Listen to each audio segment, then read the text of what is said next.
Ravi from DMT department. Today I am going to discuss about titinus. तो titinus होता क्या है? Titinus एक बैक्टीरियल इन्फेक्शन से होता है, यह क्लोस्ट्रीडियम टिटेनी से होता है। titinus एक ऐसी जानलेवा बीमारी है जो हमारे नर्वस सिस्टम को इफेक्ट करती है और जॉ भी लॉक हो जाता है, इसलिए इसे लॉक जॉ भी बोला जाता है। इसके कॉजेज क्या क्या हो सकते हैं? पहला है बैक्टीरियल स्पोर्स। ये स्पोर्स होता कहाँ है? ये मेनली धूल, मिट्टी, लकड़ी, प्लास्टिक या ऐसी कोई भी चीज़ जिसमें बैक्टीरिया है और उससे आपको यदि चोट लगती है तो उससे हो सकता है। एंड सेकेंड है फूड कंटामिनेशन।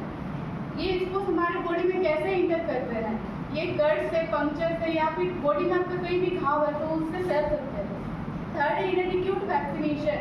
इनएडिक्यूट का मतलब होता है अपर्याप्त वैक्सीनेशन। यदि आपको चोट लगती है और आप 24 घंटे के अंदर टिटेनस का वैक्सीनेशन नहीं लगाते हो तो आपको टिटेनस हो सकता है। उसके बाद बात करते हैं कि इसके क्या क्या सिम्टम हो सकते हैं। पहला है muscles stiffness. Muscles stiffness particularly in the jaw, neck and abdomen. Second है मसल्स स्पाज़म। इसका मतलब होता है मांसपेशियों में ऐंठन या जकड़न, इसके कारण बहुत ज़्यादा पेनफुल होता है। थर्ड है रिजिडिटी।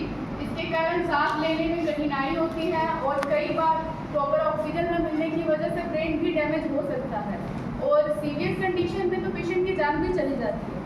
अब बात करते हैं कि इसके अदर सिम्टम क्या क्या हो सकते हैं। Fever, sweating and hypertension.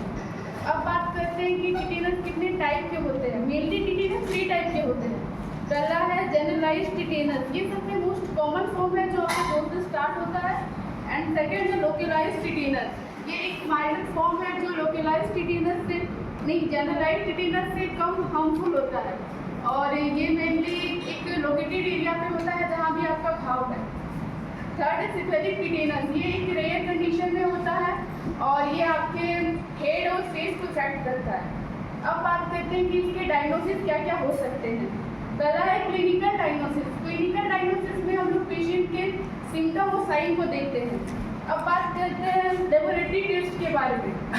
Laboratory test में हम लोग कल्चर करते हैं। कल्चर में हम लोग घाव का एक सैंपल लेते हैं, उससे पता चल जाता है इसका डायग्नोसिस।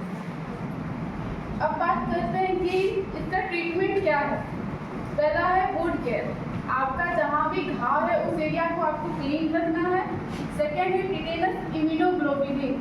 समय के साथ साथ जो टिटेनस के अगेंस्ट हम लोग की इम्यूनिटी है वो वीक हो जाती है, इसलिए 10 साल में एक बार आपको टिटेनस का बूस्टर शॉट्स लेना भी जरूरी है। एंटीबायोटिक। एंटीबायोटिक कब देते हैं पेशेंट को? जब किसी को बैक्टीरियल इन्फेक्शन हो। अब बात करते हैं कि टिटेनस को होने से कैसे रोका जाए, इससे कैसे बचाव करें। पहला है vaccination. Tetanus vaccination is highly effective in preventing the disease. Second है booster shots. Regular booster shots are necessary to maintain immunity. ये हमारे इम्यूनिटी को मेंटेन करता है।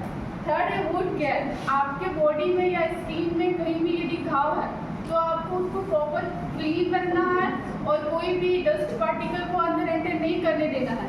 ऐसा करके आप टिटेनस को रोक सकते हैं। So thank you so much all of you.